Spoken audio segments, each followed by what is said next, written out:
week, the Sandy Hook Advisory Commission released a draft recommendation saying if parents choose to homeschool children with social and emotional challenges, they would have to have an education plan approved by the special education director in that town. The state's attorney's report says that Adam Lanza attended a combination of public school classes, homeschooling, and tutoring.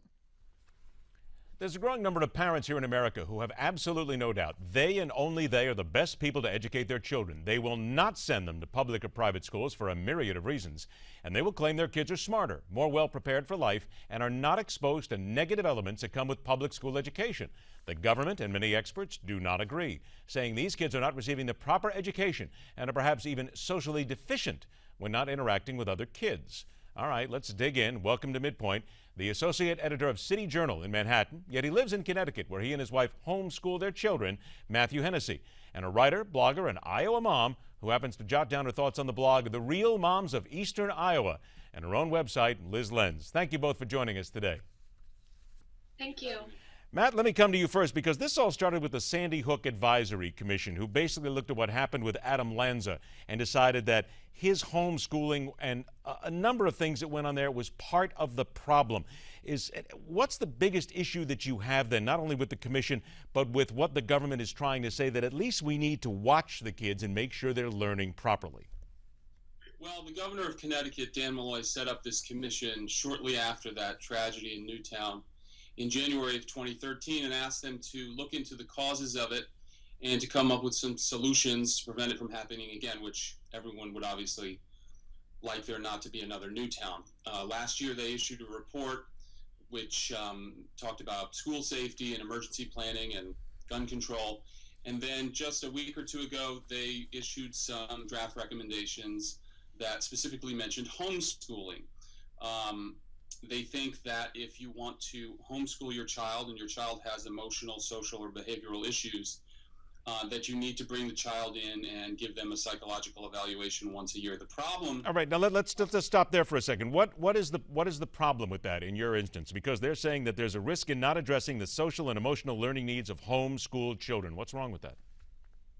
Well, they think that the kids that need this kind of help, the state has a duty to help them, and that if they're being homeschooled, the state won't be able to find them in order to help them. The problem with it is that homeschooling had nothing to do with Adam Lanza's actions in Newtown. Adam Lanza was a product of public education mostly. His mother took him out of the classroom when he was in high school, and he was homeschooled in the sense that he was not in a classroom. However, his mother followed Newtown High School's curriculum. He continued to attend club meetings at the high school all through his time. And when he graduated, he received a he received a diploma, not a GED, indicating that the Newtown Public Schools considered him a graduate of their system. So it's important that people understand that Adam Lanza's homeschooling was a reaction to his mental illness. It was not the cause of it. Okay, Liz, let me get you to weigh in on this here right now. What is wrong then with the government at least perhaps wanting to make sure that kids are getting a good education at home and making sure that they're not socially or emotionally damaged?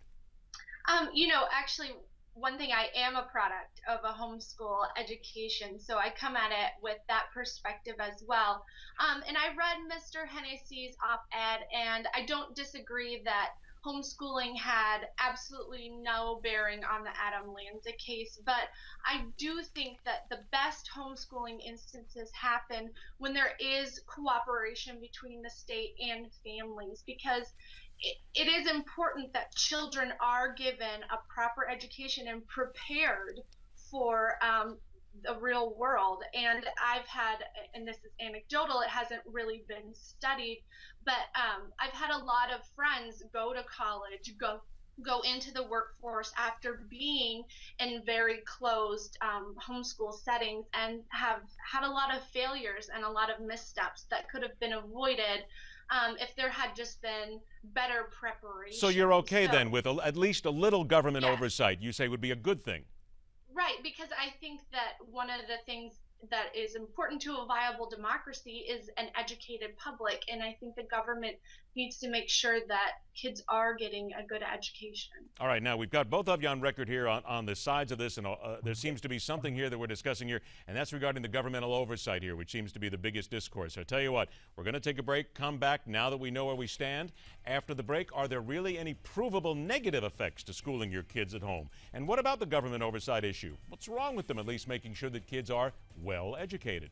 Later on this hour, those nasty campaign ads you just can't avoid.